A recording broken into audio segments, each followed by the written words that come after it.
Assalamualaikum warahmatullahi wabarakatuh. Halo teman-teman, perkenalkan nama saya Siska Kurnia Putri.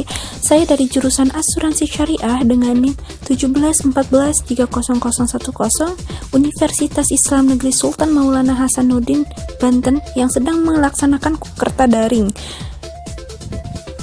Nah teman-teman, sekarang dunia sedang dilanda musibah pandemi corona. Maka dari itu, di sini saya akan menjelaskan apa sih itu corona.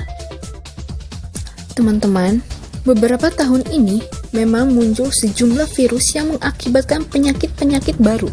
Di antaranya seperti Severe Acute Respiratory Syndrome atau SARS. Virus ini pertama kali muncul di Provinsi Guangdong, Tiongkok. Hingga Juli 2003, sudah diketahui sebanyak 8.098 orang terinfeksi dan 774 orang meninggal dunia. Yang kedua yaitu penyakit sejenis atau serupa yang disebabkan oleh virus yang mencekam di dunia, ialah Middle East Respiratory Syndrome, di mana pertama kali ditemukan atau dilaporkan di Arab Saudi. Dari virus ini, data yang dilaporkan di tahun 2012 sebanyak 2.428 orang terinfeksi serta 838 orang meninggal dunia. Virus ini tersebar ke 27 negara. Yang ketiga ialah virus yang mencekam di dunia yaitu Zika virus. Di tahun 2015 dan transmisinya melalui nyamuk Aedes aegypti, menyebar di Afrika, Asia Tenggara, dan negara kepulauan Pasifik. Di tahun 2018, pada bulan Maret, menyebar di sekitar 90 negara. Virus ini bisa menyebabkan kepala bayi berukuran tidak normal saat dilahirkan.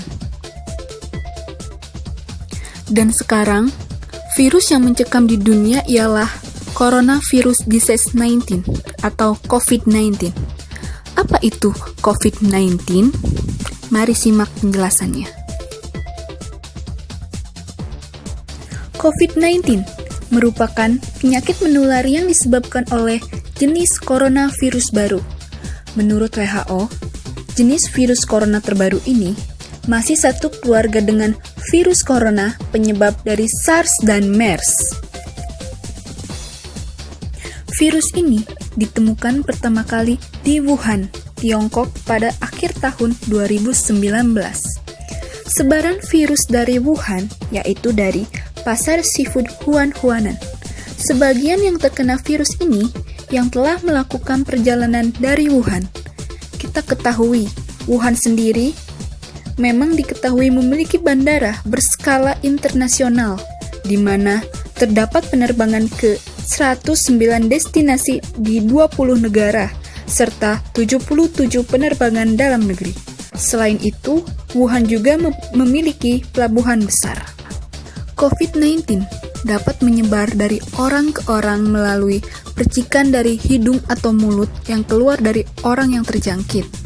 Virus ini juga diklasifikasikan dapat menular dari hewan ke manusia, lalu menular dari manusia ke manusia.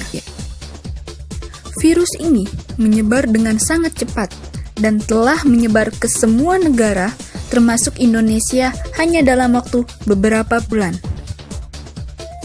COVID-19 menyebabkan penyakit saluran pernafasan.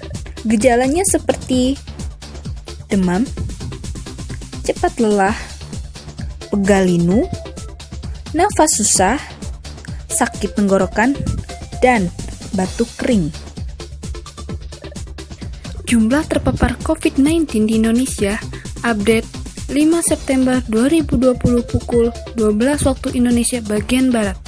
Di 34 provinsi, 489 kabupaten atau kota. Sejumlah 86.778 suspek, 30.640 spesimen, 190.665 konfirmasi, 136.401 total sembuh, serta 7.940 meninggal dunia. Pada banyak kasus, virus ini hanya menyebabkan infeksi pernafasan ringan. Namun, virus ini juga bisa menyebabkan infeksi pernafasan berat seperti infeksi paru-paru atau pneumonia. Lalu, apa yang harus kita lakukan?